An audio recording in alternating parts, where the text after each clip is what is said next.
My name is Sara Shapiro-Plevan, and I am absolutely thrilled to be here as the facilitator and participant in today's conversation, and to be bringing JEDLAB into webinar format and having everybody together sharing this common space. If you have a chance, please introduce yourself using the chat feature. And we have muted everyone. We'll be asking our presenters to speak and unmuting them. But for now, we'll ask everybody to be muted. And just a quick word, when you are using the chat feature, please make sure that you include everyone. It's the default position. But there's also a possibility for you to interact with each other individually. And you can type personal chats as well into the chat screen. So thanks everyone for joining us. I am welcoming all of us together on behalf of JEDLAB. JEDLAB, which is now, I believe, about 2,050 members strong. And we really are emerging as a network that has not only a lot to say, but a lot to do together. And this is one of our ways of bringing ourselves together for conversation, to develop the big ideas that are motivating us and moving us, but also to develop some relationships that might only continue to exist in cyberspace. So we're here together for conversation partially for that reason for today. I want to invite Ken Gordon to unmute himself and to tell us just a brief little story about JEDLAB so that we all have a bigger picture of why we're here together. Yeah, hi, can you hear me, Sarah? Yes, great, thank you. Yeah, no, hi everybody. JEDLAB is a network. We see on JEDLAB that JEDLAB happens where JEDLAB congregates. And the idea is we're building these real authentic relationships of people who have a passion for Jewish education in a whole bunch of different scenarios and areas and places and ways. And I'll just read very quickly a little bit from an article that I co-wrote with Phil Hoffman, the latest issue of Hayedion, which sort of describes it very succinctly, and I just will read it really quickly. JEDLAB is a network, a community, a Jewish ed minyan. It's a society. It's a debating society, an incubator, a 24/6 professional development party. It's people throwing spaghetti against the wall, joyful chaos, a family. JEDLAB is what its members think it is, and this can change at any moment. It's also an online forum. But unlike most online forums, JEDLAB, which right now mostly consistently manifests itself as a Facebook group, is unsatisfied with being merely a highly engaged online community. And that's all I got to say about that, Sarah. Marvelous. Ken, thank you so much. JEDLAB is it's a place for us to come together in conversation, and that's precisely what will take place here over the next hour. The $54,000 question was on all of our lips for the last number of months, both in a public forum via JEDLAB, via Twitter, all kinds of different places, and between many of us. And we really recognized that this question is something that motivates us and concerns us, and we wanted to bring these voices together, the voices of our presenters, but also your voices, together to continue the conversation and to really think about how we as individuals can make change happen, both in our own professional settings, but across the field. Why this, why now? This is really in response to the developing conversations that originated in the Jewish Communal Service Association of North America and through eJewish Philanthropy, and beginning with Mark's article. And this conversation, many of you may be aware of this, spilled over into JEDLAB, and we're just really eager to carry it forward here. Now's the time really for us in this emerging network to develop our own capacity for learning. So we're using the $54,000 question as a catalyst, really, to begin a conversation to engage in learning together in this particular place and space, reminding ourselves that this conversation can emerge, can continue on Facebook and Twitter, in personal conversations, by phone, everywhere. That's a place for us to get started. We're going to go ahead and move forward. I just want to give everybody just a quick reminder about good webinar participation. everybody's phone is already on mute. Everybody's speakers are already on mute. And this is really just solely to eliminate background noise and feedback. If you are having any questions or concerns about audio, you might want to try wearing headphones because that will really give you the best listening experience. If you want to ask a question, please interact with us. Post your question in the chat feature. We're going to be monitoring that space throughout our conversation today. And Sara gave me a great tip. If you really want to make it obvious, put it in bold. That will help us to keep track of the conversation. And we really do encourage you to use the chat, both while our presenters are speaking, but to ask questions, to talk with each other, and make sure to post to everyone unless it's really something private. Also, Sara reminded me that you can make your slides bigger if you feel that the screen is a little bit small. If you go under Menu and View, you have a chance to make the slides a little bit bigger. And we really do, as you already see in the chat, please make sure that if you have a question, you share it with us. So I want to introduce the catalyst for our conversation, Mark Young. Mark is going to be giving us a short introduction to the conversation. Mark's the program coordinator of the Experiential Learning Initiative at JTS in the Davidson School. And Mark grew up in informal and experiential settings, a longtime camp person and in USY. And he lives in the New York area with his wife and his little daughter. And we are thrilled to have him here with us today. Mark, if you can go ahead and begin. Mark is going to be able to be visible to us using video and will speak with us using video and by voice. Again, if you have any questions, please feel free to begin them in chat. Mark, thank you very much. Sara, thank you. And if you can't hear me, just please let me know. And just as an FYI, I don't have any other slides, so just what I'm going to be sharing.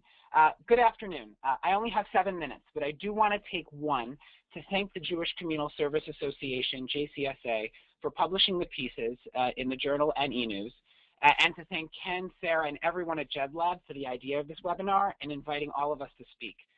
For all of you as well for wanting to engage in this conversation and move it forward.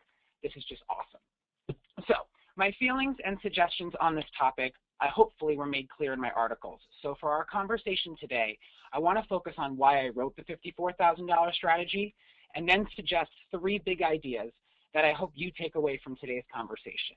They center around how we, all Jewish educators and communal professionals, can own the $54,000 strategy and understand what's around us so we can own it well and be active agents in the change.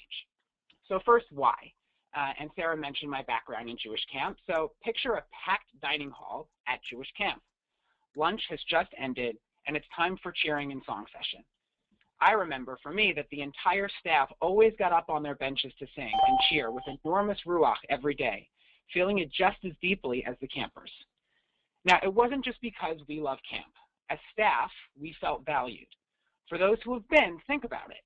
There are numerous possibilities for personal growth and skill set building, staff senior to us who are systematically in place to guide us, and when you think about it from an opportunity cost perspective, pretty nice compensation. So I wrote the $54,000 strategy because JCSA asked for big and bold solutions to our Jewish communal problems. And I thought about why many in our field are not, quote, standing on our benches and cheering with enthusiasm, unquote, while at work in the Jewish community. Perhaps some of us are, but I believe all could be. So I wrote a piece that does not intend to blame leadership, rather expose a flaw in our Jewish nonprofit culture. Jewish institutions have admirable goals that are doing a lot of good. However, they tend to focus on the consumer, patron, student, or client, and often overlook intentionally planning and implementing investment strategies in our staff. So again, I wrote the $54,000 strategy for 2 main reasons. First, to make our institutions stronger. I believe that following the strategy and the making change happen piece will lead to healthier, more sustainable bottom lines in both mission and in money. And speaking of mission, in writing my piece, I also hope to draw attention to my second reason, who the staff are. The staff are precisely the Jews we in the community aim to engage. These are the people that want to make Jewish life stronger and care about the Jewish people. The $54,000 strategy proposes how we can keep them turned on and not turned off. So I want to propose 3 big ideas that I hope to leave you with, based on Sara Shapiro-Plevan's forthcoming prompts a bit later in the webinar. 1, the question of what are concrete ways that Jewish institutions can value their employees in ways that benefit both the institution and the individual. Much of the responsibility lies in the institution, but my first takeaway is that the responsibility also lies in the individuals. Speak up. Ask for weekly meetings with your supervisor, and that includes helpful feedback and evaluations. Manage up by suggesting ways you can personally grow. Request raises or suggest strategies of how your compensation can be restructured. Organizations will wise up to the fact that great Jewish educators and professionals are not a dime a dozen if they haven't already. For example, an organization might realize that if they give a significant raise or other incentives to their program associate or educator, then they may not need to rehire so often. They can keep the strong teacher who will do better work and build the program year to year.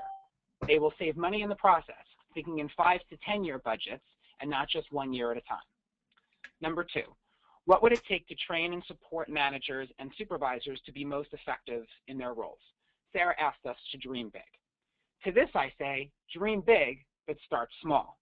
Employees at any level can suggest that the institution bring in 1 trainer to start the conversation on effective management that won't cost an arm and a leg.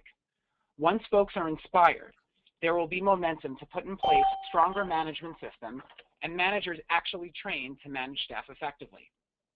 This also means that the top professionals and lay leaders need not only to be on board, but they need to model as well. If they don't fill out the performance evaluation and have meaningful weekly meetings, why should anybody else? Anybody at any level can lead from where they are. So 3, how realistic is the $54,000 strategy? The $54,000 strategy is realistic if we all step up, advocate for ourselves, share our opinions, and suggest and request change, what we're doing today. I have the privilege of teaching leadership here at JTS, and we discuss with our students that leadership does not have to come from the person with the corner office or a larger salary. Rather, anyone in the organization that displays qualities and shares ideas that inspires others. It will get noticed. The $54,000 strategy is about shifting the focus from the patron to the staff, or rather letting each one come into focus. My former camp director taught me that camp is not about the campers, it's about the staff. Make the staff feel valued, strong compensation, professional development, effective support, and great work culture, and the enthusiasm and ruach will spill over. Staff care. And look, I'm realistic as well. We cannot pay educators and professionals $1 million, nor should we. But we should try to make them feel like $1 million. Harness the energy of these enthusiastic, idealistic individuals by providing them incentives and room to grow. It will undoubtedly benefit our Jewish institutions, the institutions that are simply trying to do good for the Jewish people and the world as a whole. So I look forward to hearing the responses from the panel and for all of your thoughts so we can keep this conversation alive and make change happen. Mark, thank you so much. We were working to take some notes in chat that I hope will be refreshing everyone's memories as we move forward. But already I can see that there are a lot of core issues that you raised that we'll have ample time to discuss as we move forward. So thank you so much. Next, I want to begin with Liz Fisher. Liz and our other respondents, Dr. Jonathan Krasner and Ken Gordon, will be responding not just to Mark's words here and now, but also to the large number of articles and conversations that have taken place over the last many months around this big idea. And each one will take just a short bit of time to reflect and respond, and then we'll come together for conversation afterward. Liz is the managing director at Next, a division of Birthright Israel, and she most recently came to Next from the Jewish Education Project, where she served as the director of development and institutional advancement. And she has done most of her work in team building, strategy, and operations, and has a degree in social work. She's a fan of Brooklyn, woohoo! And I am constantly amazed by the fact that she is a runner, which I know as Jewish professionals, we all need to have some outlets, but this is a particularly healthy and excellent outlet. And a mom and a reader, which we also envy. Thanks, Liz, for joining us, and we turn the floor over to you. You're welcome. Thanks for having me. First of all, I have to say I'm very jealous of Mark's office. For those of you who have on screen, Mark has all these cool quotes and pictures, and I'm sitting in front of a blank wall with a big messy pile of papers. I tried to clean around me, but so I'm jealous, Mark. I'm going to have to get some decorating tips from you. Thanks for having me, and I want to start by just giving you a little bit more background of who I am. I think that, as we all do, we're in a relationship business, and webinar is a little weird, and we don't really get a chance to schmooze before we start talking. And I think it's important that you understand a little bit more about who I am and who I'm not. So I just want to start by saying that while Next is definitely an institution that cares deeply about Jewish education and Jewish education of young adults, and that I came from another Jewish educational institution, I am nowhere near the Jewish educator that my respondents and that Mark are, nor that any of you are. And so I do not at all profess to be an expert in Jewish education. I'm a parent of 2 kids, 6 and 10. They're in congregational school. I'm a volunteer in the congregation. Not a day school parent, not a day school teacher. And so I want to share my thoughts with you, and I want to acknowledge that I think that there are some similarities in the Jewish world across organizations and across fields, and there are some differences. And I think that some of the demands of direct Jewish education, particularly professional staff in congregations and in the day school world, are different than they are in the organized community world. So I want to start with that caveat. Next is focused on young adult engagement, and our strategy deeply focuses on those people who work with young adults across the country. Many of those people are themselves young professionals, and so through my work here, I've had tremendous experience to talk to young adults who are working in the Jewish community, who are new to the field, and about what their experiences have been. And I've also professionally managed many teams of people across the generations, people younger than me, people older than me, but the vast majority of that work has also been in the millennial generation. So I think the majority, I consider myself a Gen Xer. I am literally turning 40 very soon. But I consider really some of what I'm going to say potentially may speak more to the 20-somethings among us. So quickly, some of you may know I'm married to a musician who's primarily a freelance musician. And there's a way that freelance musicians think about their work, this trifecta. They call it the money, the music, and the hang, right? And so it's one of the ways that they think about how to choose a gig, right? So the money is the money. The music is in our words, sort of the content, the experience, the mission. And the hang is the hang, the people you're with, and how it feels to be on a day-to-day basis. And I think that for me it's become a really useful framework in thinking also about Jewish community work and how we recruit and retain Jewish communal professionals. Mark talked about the money. I'm not going to undersell the money. The money is important, and I will tell you that it's not just the money actually, it's also the benefits. I have parents who are aging, I have small children, I am very sandwich generation, and I deeply understand the demands and the necessity of sick time and flexibility and all of those kinds of things. So the money and the benefits are important. And when I talk to young professionals, those who work here and those who work other places, it's not the money and the benefits that are keeping them in their jobs. It's what the musicians would call the music and the hang, right? And so I wrote a piece which some of you may have read that in this analogy maybe we'll call the music, right? I think it's important that we don't forget that we're Jewish communal professionals and that we hold on to Jewish learning and Jewish content, and we wake up every morning and think about why we're in this. And I constantly have to remind myself and remind my team on the really hard days, why are we in this? What are we trying to accomplish? How do we envision the world, and how are we collectively going to get there? I want to share a couple, but I also think, I also think that the hang piece of this is important. And it's really important for us because we spend so much time at work, right? The experience that we have at work, who we see, how it is, you know, just sort of how we feel about it. So I want to give a few very short, concrete suggestions on those pieces, how to increase the content, the mission, and the feeling of excitement and participation in the workplace. And I want to share a few things that we've done internally at Next that have been helpful, and then I'm going to stop talking because I'm probably over my time already. In terms of the content, our CEO meets once every 3 weeks with all of the, I'm going to call them middle management on our team in specifically mentoring meetings, right? Those aren't to go over their deliverables. They're not project-based. There's specifically 45 minutes between the people on our team and our CEO where they can ask questions that they have about their career, about what they're thinking about, and how to move things forward. I've heard great feedback from them, and it's a time thing on her part, but it definitely sends a message throughout our organization that we care about the development of people and that we're focused on helping them. Number 2, access to conversations. There's a lot of talk, particularly about the millennials, that people want access to and kind of influence over decision making.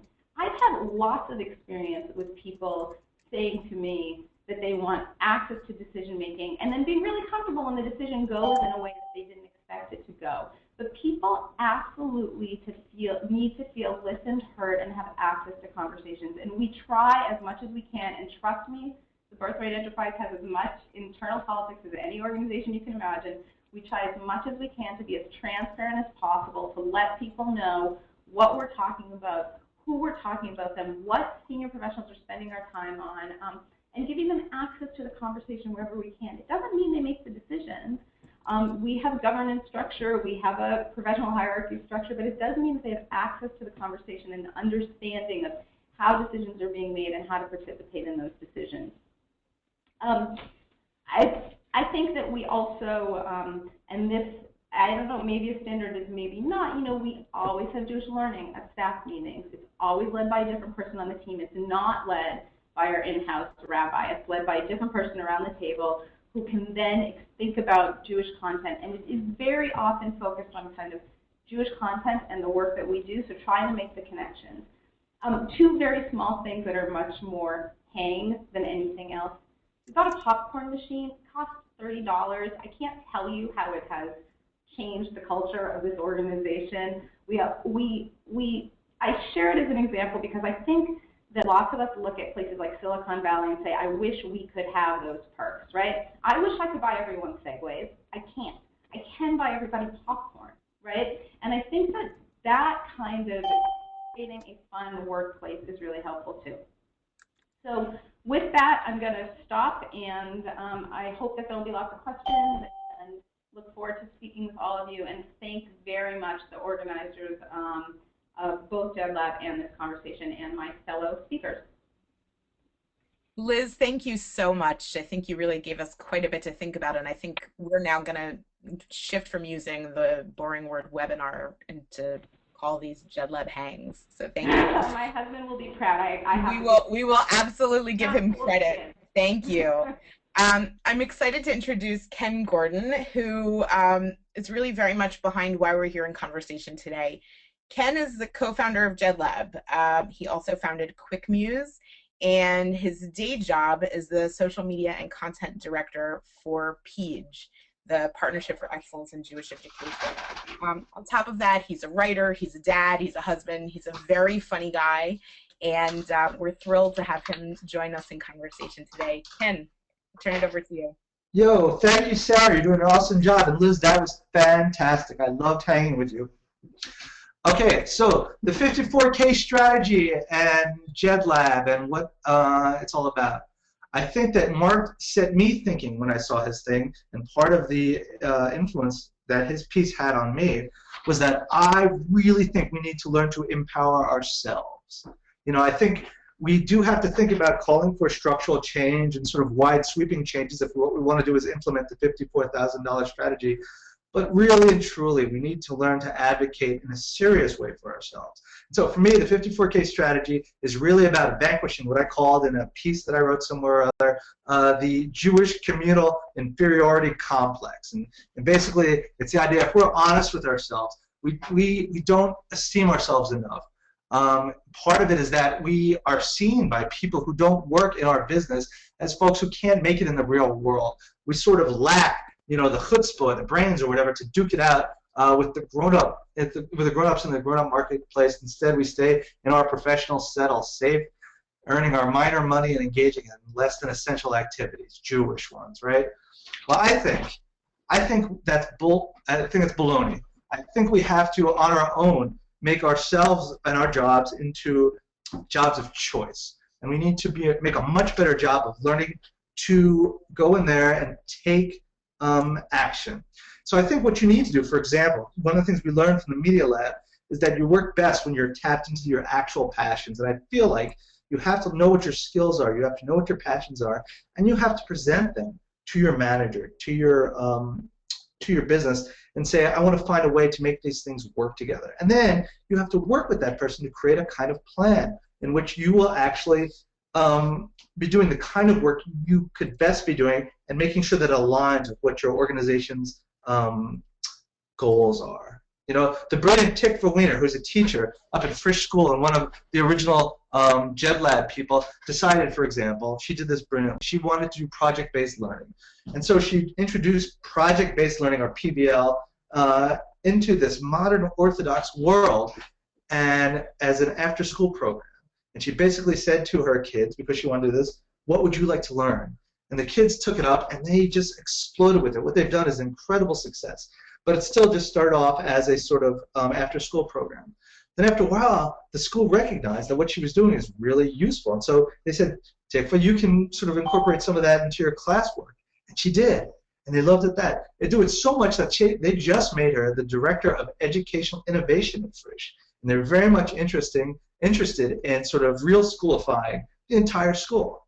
It was a question of Tikva sticking to her guns, really finding a way to make it happen, doing it, and then convincing the people who need to be convinced that this made sense. And by taking that kind of initiative, she showed her organization that change can be good, and it is a good, smart thing from the part of her managers to encourage this. So what I will say to you, everyone out there who wants to say, how do we do this? Give yourself the responsibility of having the job you want. Make your job, incorporate the intellectual challenges you want into your job. Make yourself a leader. Engage with the people who are the thought leaders in the work that you are doing. And how do we do this? We read the leading, the influencers, the books they read, and we don't just read them, we contact these people. I wrote an article about how you do this, and very simple. If you read an article by a thought leader out there, you want to get in contact with this person, you do. You go find out where they teach or what their author website is. You get that email, and you engage this person in an actual authentic conversation. You start by building that relationships, and suddenly that person becomes part of your personal learning network, as we call in the cyber world. Once you do that, your professional development, you're taking care of it yourself. You are actually taking a role in that. Then you can actually take these things you learn and incorporate them into your role plan, into your work plan. Don't passively let your manager tell you what's going to happen. Insist on creating what it is you do. Devise projects that really make sense to you, that give an element of what Tony Wagner talks about, play, passion, and purpose, all coming together. This is the kind of thing you want to be able to create. No one's going to do it for you. Finally, talking about compensation. If you want to make more money, you have to go and make the case for it. You have to go explain why you do is valuable to your organization. You have to demonstrate your value, and you have to do so in a way that incorporates data, that speaks to the goals of the organization. And you have to really say, okay, if I want to move up, if I want to do this, I'm going to do the best thing I can by talking to my manager, by talking to the powers that be, what I'm worth. Because no one else is going to do it for you. As much as we all want to support the idea of a general raise, of a general change in the way people are invested in the Jewish communal world, it's a very, very difficult thing to happen. And I think we have to do it one person at a time, and I think this is what Mark was suggesting. We really need to get up on the bench and start cheering. Maybe we got to start cheering for ourselves. And I just spoke really fast, and I feel like I spoke for a very long time, so I'm going to say goodbye now, and thank you for giving me a moment. Ken, thank you so much. Next up, we have Dr. Jonathan Krasner. And Jonathan's the associate professor of the American Jewish Experience at HUC-JIR in New York and a visiting scholar at the Mandel Center at Brandeis. He wrote a fabulous, fabulous book on the Benderly Boys in American Jewish Education, which I highly recommend that you all read. And he is here both as a participant in the conversation, but also as a resident historian. Jonathan, we're so glad to have you, and I turn it over to you.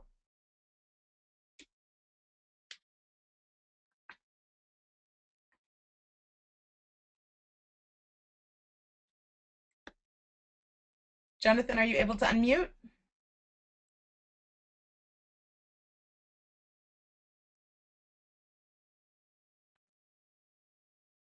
Let's see. Sara, I wonder if you might be able to give us a hand helping Jonathan to unmute. Great. Thanks so much. Jonathan, you're on. No.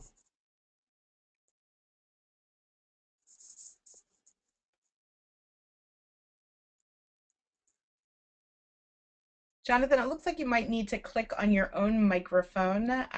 Looks like you may have yourself muted.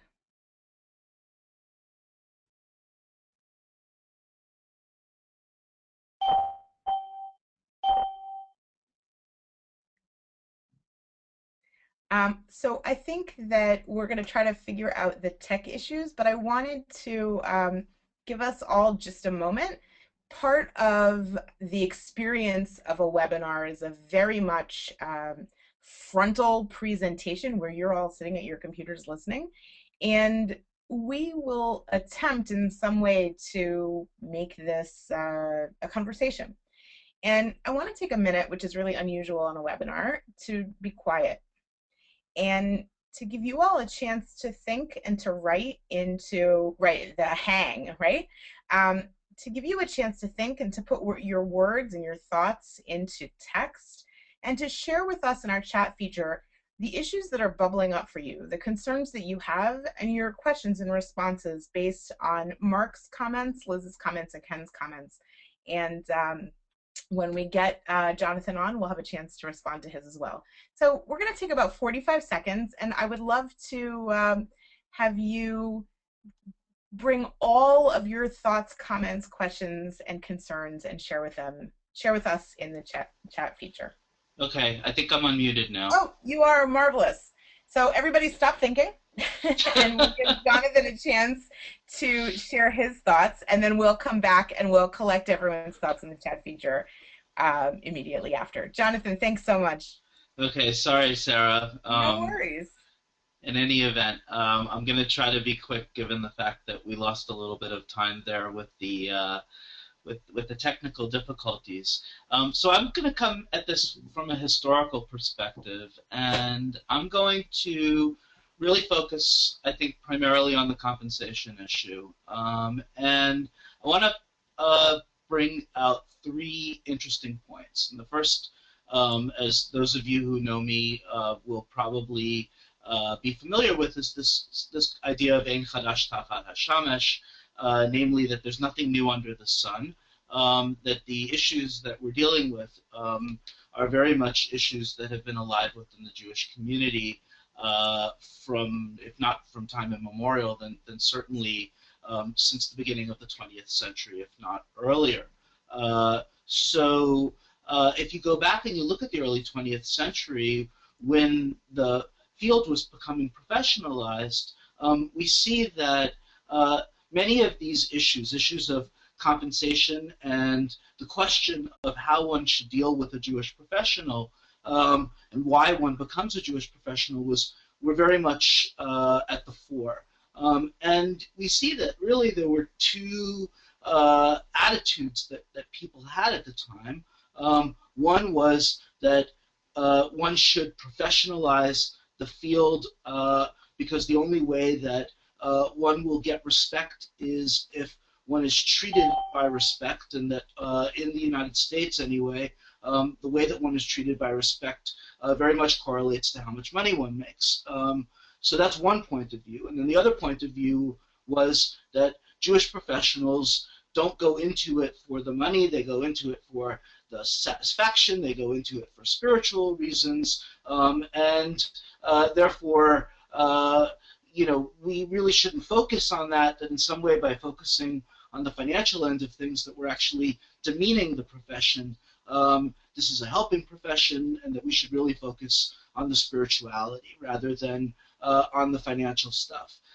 And I think that over time it became very clear that while the people that were focusing on the spiritual aspect of things and focusing more on the more ethereal reasons why people go into Jewish education or Jewish communal service, that argument really didn't hold much water, because when push came to shove, when financial times became tough, it wasn't as if many of these Jewish organizations went out of their way to act in a more menschlich way, a more sort of above-board way than any other financial organization would.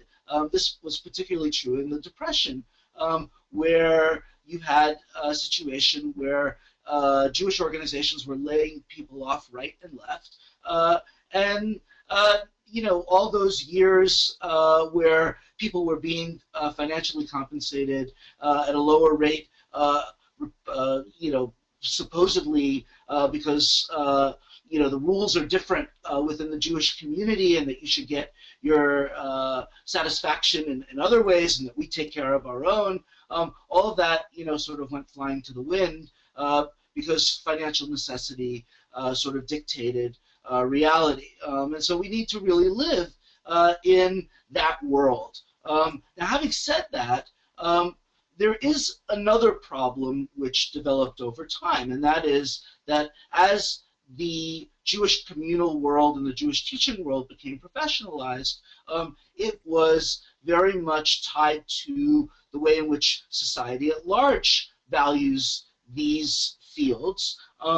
And in particular, because over time, communal service, social work, and teaching were gendered as feminine, the compensation in these fields in the society as a whole was low, and therefore I think what we find even today is that we are still fighting the fight for these fields to be recognized and to be compensated at a level that they should. I just want to say one or two more things. I know I'm probably out of time already. I just, again, I don't want to be Debbie Downer about any of this, but I want to throw into the mix a problem that I think we're going to face in terms of compensation, and that is that in the past few years we've seen declining, particularly in the synagogue world, we've seen declining number of people who are paying synagogue dues, a whole argument or discussion, which I'm sure many of you are familiar with, about whether or not one can demand synagogue dues anymore. I think that this issue is live not only in the synagogue world, but in other places as well, as the Jewish community, or I should say the non-Orthodox Jewish community, becomes smaller due to demographic constraints, and as we're living in a culture where young people in particular are not used to paying for services. They're used to getting things, information, everything for free. I think that we're going to be increasingly in a place where it's going to be difficult to push up the compensation because there just aren't going to be enough dollars to go around. The pie itself is going to get smaller. And again, I don't want to say that, I hesitate to say it because it's a depressing idea, but I think that we should at least throw that out there and sort of deal with the reality the way that it is. So thanks. Jonathan, thank you so much. And I really do think that that historical perspective is so valuable in this conversation. I want to next, to give us a chance to look at some of the guiding questions that our presenters used to frame their work. And these are really meant to be thought-provoking for you as you are formulating some of the questions you have as we begin to start our dialogue here. So first of all, if everybody has a chance to take a look at the screen, what are some of the concrete ways the Jewish institutions, schools, organizations, etc., can value employees in ways that benefit the institution and the individual, right? So we're hoping that you leave here with some very concrete things that you can do as next steps. Also, what are the stories of meaning that you are finding in your work that enable you to remain engaged and to move forward in the field? Liz spoke a little bit about this, and to think really about the stories that are inspiring you. Also, in Mark's initial piece, he spoke about what it would take to train and support managers and supervisors to be most effective in their roles. We have a number of people on here today in conversation who are managers and supervisors. What does it take for us to be most effective and most supportive? And for those of us who are not in those roles, what do we need from our managers and supervisors to be effective? What are the generational issues at play here? Jonathan really raised these for us as we're really thinking about what we can learn from the generational issues that will help us to appreciate each other as professionals. These are really big issues that we may not have needed to confront in previous generations, and there's certainly big and important issues for us to grapple with now. And then finally, to really think about how realistic the $54,000 strategy is, right? What are the chances of an entire communal world suddenly shifting course for us to be able to, all earn a living wage? So these are the framing questions for us as we move on. And really, what we'd like to do is invite you to begin a dialogue that is reflective in our chat connection. We will pull out some of the big ideas that we've seen, and please feel free to share your questions, your comments, your concerns, etc. I noticed a little bit back in the conversation, if you guys want to scroll back, that some of the issues here that have risen up, there was a question about gender. And I wonder if any of our respondents, Mark, Liz, Ken, Jonathan, would like to think a little bit about how gender is in play here. And I don't want to go too deeply into the issue, but ask you guys perhaps to explore and think a little bit about how gender is at play. And I'm going to go back to some of the framing questions. You guys can take a look at them. Sarah? Go ahead. Hi. I feel like as the token girl on this panel, I have to address that, right? I'm with you. I'm with you. I think, look, it's a very deeply important question. And I think that it is, there are definitely gender considerations. I mean, there's no question that gender is an issue, particularly when we talk about salary and executive leadership positions and lay leadership positions in the broader Jewish community. I don't actually know as much the specifics of what I'm going to call the, Jewish educational fields, but for sure in the broader community, it's a significant issue. It's an issue we're addressing. We're at Next actually pretty close to 50-50 gender balance, and our senior professional leadership is very women heavy. We have female CEO, female me. Our senior lay leadership is very heavily male heavy. Our executive committee is 3 men and 1 woman, I believe. But it's a big and real issue. I don't know what the solution is, but I do know that it exists for sure. So I think if I understand you correctly, I mean, this is something we need to not put aside. Men and women need to grapple with this. And there may not be a specific question or concern, but it's just something that we need to be aware of and work toward more gender parity, so that we can make sure that it doesn't become, it doesn't contribute to the problem. It becomes a contribution to the solution. Right. I will add one thing, which is that issues that in previous generations we might have thought of as gendered issues, and maybe Mark wants to address this too, things like flexibility, things like work-life balance, in the professional generation of 20-somethings, millennials that I work with closely are not gendered issues. Those are universal issues, and so I think in some ways there's cultural shift as well. Great, thank you. Sarah, I'll say 30 seconds on the gender piece. I think gender certainly is playing a role because at least through visual evidence, the vast majority of people in entry-level and mid-level positions in the Jewish world are female. We know that females are not being paid as much as males for equal pay overall in this world. We know that a significant amount of people at leadership positions are male, and that needs to change. So I think the gender issue is related.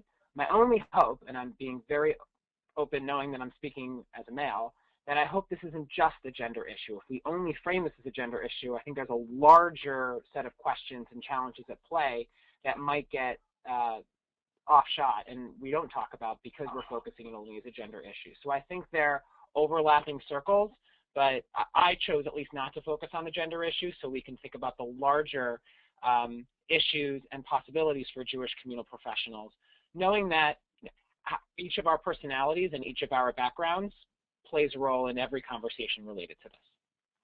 So, Mark, thank you for that. I want to just quickly add in an additional layer and then invite Ken and Jonathan to respond as well. I think that somewhere in this conversation, one of our presenters mentioned, it may have been Ken, needing to stand up for yourself, be an advocate for yourself, and learning how to ask for what you want that will enable you to grow as a professional. Look, my entire career I have struggled with that, and I think that there are gender issues involved in that. And I wonder if we can add to this conversation what recommendations you might make for people whose default position is not to stand up for themselves and advocate for what they need. How we might learn to take baby steps and to begin that process.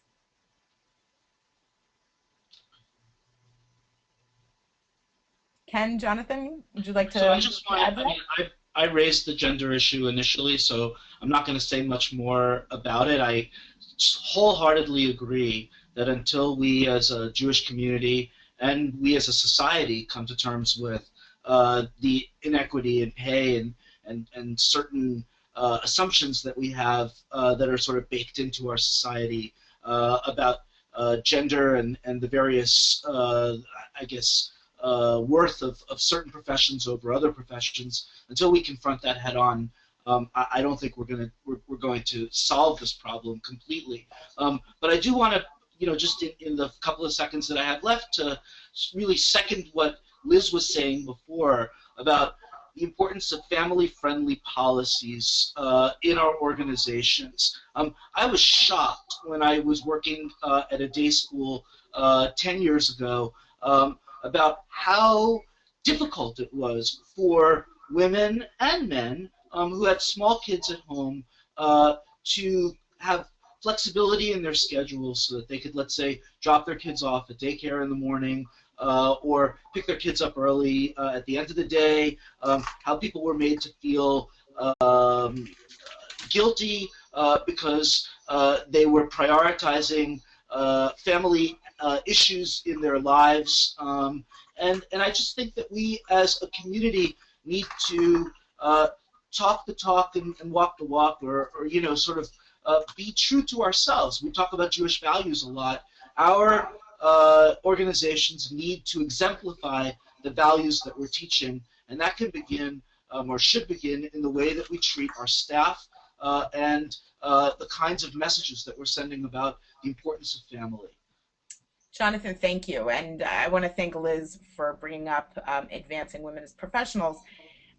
This may actually be a very important narrower issue, and I say narrower, certainly not narrow, narrower issue that we may be able to tackle as a part of the JEDLAB community, right? To raise up those institutions who have created systems and solutions for being quote-unquote family-friendly, and for us to share perhaps some of the tools that we have used to reach greater balance in our own lives around family friendliness. So thank you for raising that. I think that's a really important opportunity to extend this conversation. I Totally. want to go back to a question that was actually initially raised on the Facebook page, but I have heard it across the conversation, both in our chat and in the dialogue online. What are some of the intangibles? What are some of the opportunities for growth that we have seen as models for success that can be some of those benefits that make it even more rewarding to do the work that we do, and that give us, as so many of you spoke about, access. Access to mentoring, access to professional learning, access to decision making and power in all of its various forms. Sarah, I wonder can I address what that? it is that you have seen that you might share with us as perhaps things to look forward to. Sarah, can I address that? Please. This is going to sound a little weird, but I'm going to say it anyway. JEDLAB. I feel like one of the things that's strong and powerful and magnetic about JEDLAB is that we're a bunch of people who are individuals who work within these different organizations whose cultures don't necessarily support the kind of ambitions and innovations that some of the people want to do. And it's a community where people can get the kind of support and mentorship and feedback. And it gives you colleagues where you didn't have colleagues before.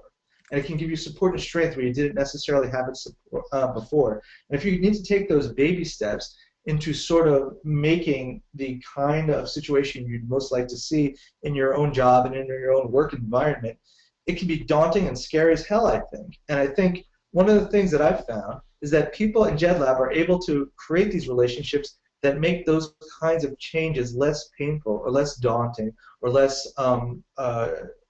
difficult somehow.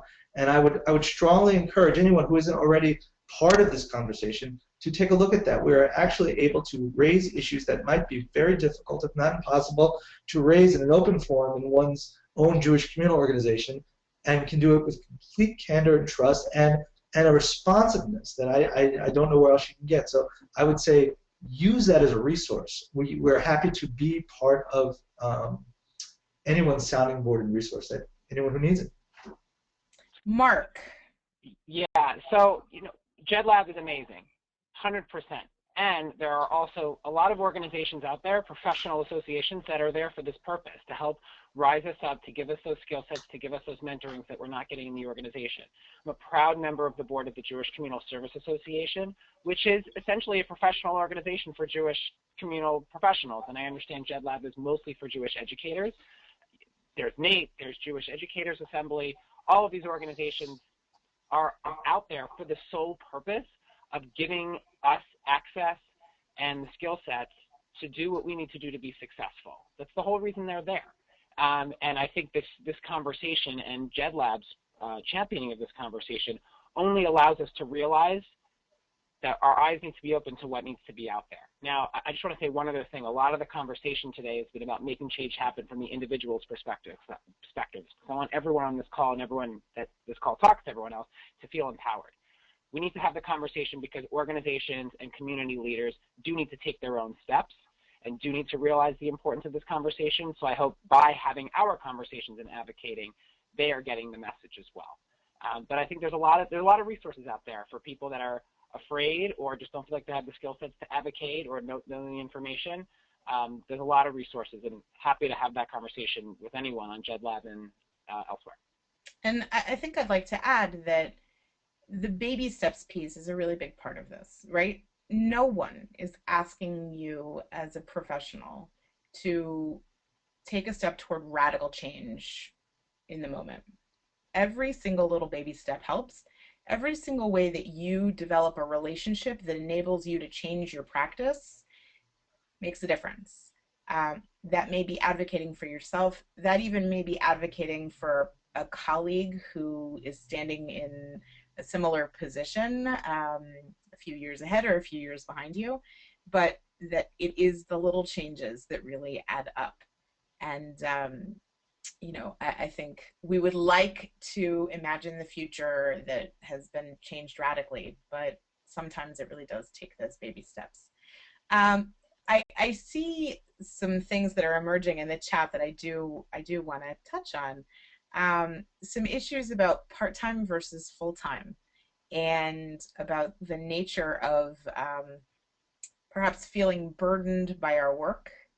I also see that we have a number of points over the conversation, questions about where our funders are and whether or not our funders, who in some ways are very much divorced from daily work in organizational life, what our funders think about this. And I wonder if any of you have had experience having conversations with funders about these big issues. Any of our presenters want to respond to the funder issue? Go ahead, Ken.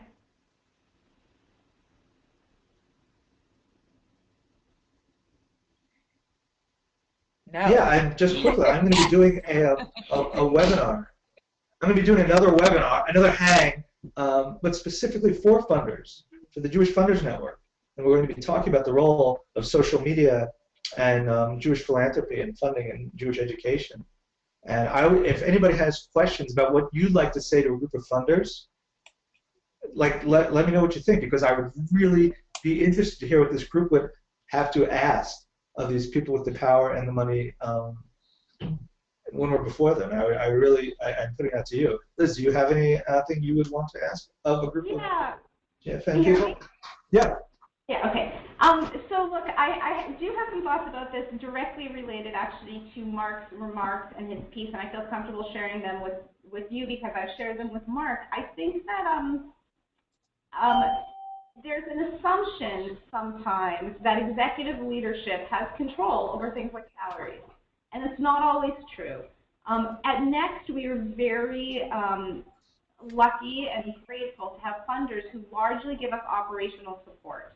So that allows us to make decisions about things like salaries and hiring. More and more funding comes in terms of project-related grants, and those project-related grants often have a specific amount for a specific salary, and that's what people can pay. And I think to have this conversation, I think it's interesting to me that I'm going to go, I guess, slightly off the record here. I have found it very interesting to me that funders have been absent in this conversation, and I have said that privately to some funders that I know. Right? There was no funder response to this series of Jewish philanthropy articles. There's been no funder conversation about this. But I think that those foundations in particular who have stepped up and do provide operational support in a way that allows organizations to make decisions about how most best to effectively manage their budget ought to step up and say that they're doing it. There's a lot of funders that are doing their work in a way that allows organizations to support their professionals and don't and understand that if we're in the relationship business, then people aren't overhead, right? People are the only asset we have. People are our widgets. And so I think the funding question is huge in this mix. Liz, thank you so much for that. You know, what you just said, if we are in the relationship business, people are not overhead, right? That's very, very powerful. And I think it was part of the conversation that Ken and I had that I think really sort of emerged for all of those who were speaking on the call today, that we note that this conversation is not a conversation that's being held with our leadership. Whether it's our funders or the senior tier of leadership in all of our various organizations, their voices really have not been present. And clearly we need a shift in the way that we're working in order to listen to them and to engage them in conversation. I want to be cognizant of the time and give us a chance to move forward. And what I want to ask you guys to do, also again a little odd for a webinar, is I want to ask you to grab a piece of paper, a piece of printer paper, a piece of scrap, whatever you have available, and to jot down your responses to the following questions. So first, I want to ask you just to privately think about 3 things that you learned today. 3 things that were new for you, 3 things that you learned. And then I want to invite you to identify specifically 2 people who you want to tell about our conversation today. Two people who can learn from what we've learned today, who you'd like to share with. And then finally, I want to ask you to make a commitment to one new something that you're going to do as a direct result of today's conversation. We won't ask you to share this back with us as a community, but one something that you can do, one of those baby steps to making change in your own professional practice, in your own work, and in your own experience. So take just a moment, if you haven't already, and jot down your responses.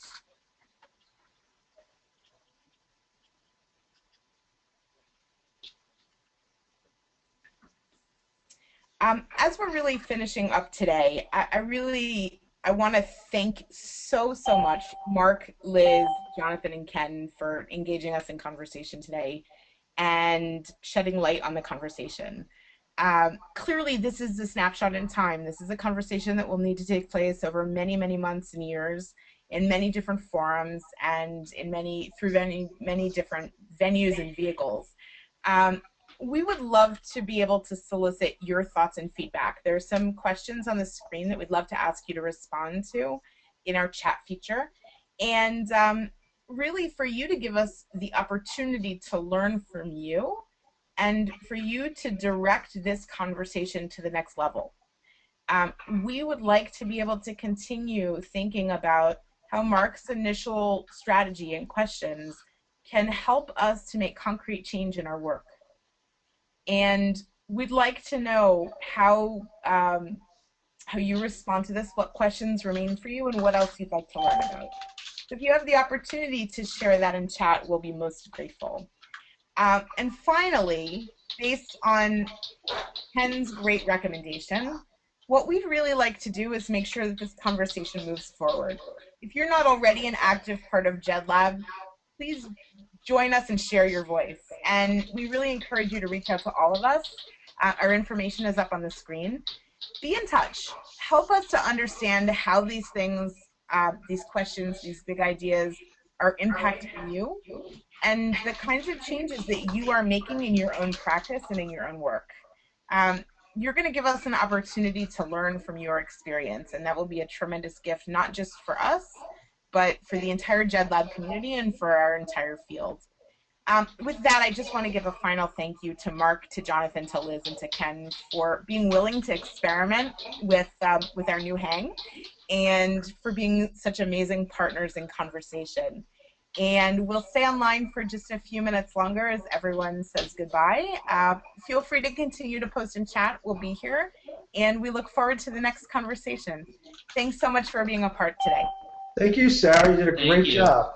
Thanks, everybody. Thank you very much. This is really great. Thank you.